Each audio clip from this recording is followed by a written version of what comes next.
சொந்த ஊர் கோயம்புத்தூர். இப்ப பால் எடுத்துட்டோம்னா பால் 10 நாள் ஆனாலும் கெடாதுன்னு சொல்லி ஒரு பால் இப்போ ரீசெண்டா விளம்பரப்படுத்தினாங்க.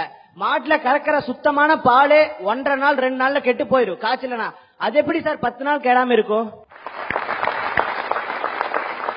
தமிழ்நாடு கால்நடை பல்கலைக்கழகம் ஒரு ஆய்வை துவக்கியிருக்காங்க. என்ன ஆய்வு தெரியுமா?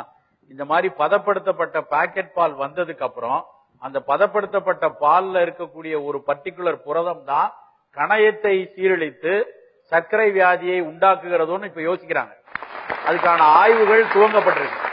பால் மருந்தாக உங்களுடைய மருத்துவர் கால்சியம் குறைஞ்சிருக்கு, நீங்க இந்த மாதவிடாய் முடிகிற காலத்துல இருக்கீங்க, அப்போ எடுத்துக்கோங்க, இல்லைன்னா ஒரு அறுவை சிகிச்சையில இருந்து மீண்டு வரீங்க, இந்த கன்வாலசன்ஸ் பீரியட்ல உங்களுக்கு வேணும், இல்ல குழந்தை பருவத்துல 2 வயது 2.5 வயது வரைக்கும் இந்த சத்து குறைவா இருக்கு வேணும்னு சொன்னா மட்டும் எடுத்தா போதும். மற்றபடி பால் சாப்பிடுறதே பல நோய்களை வரவழைக்குமோன்னு சொல்லி மிகப்பெரிய ஆய்வுகள் நடந்துட்டு வருது. அதை நல்லா யோசிச்சுக்கோங்க. இன்னொரு ஒரு கருத்து என்னன்னா, மசாய் அப்படின்னு ஒரு பழங்குடியினர் இருக்காங்க. மசாயின்னு சொல்லி ஒரு பழங்குடியினர், அவர்கள் பாலே அருந்துறது கிடையாது. வேற பால் தாய்ப்பாலுக்கு அப்புறம் அவங்க பால் அருந்துறது கிடையாது. 0.1% கூட அவர்களிடையே மாரடைப்பு கிடையாது.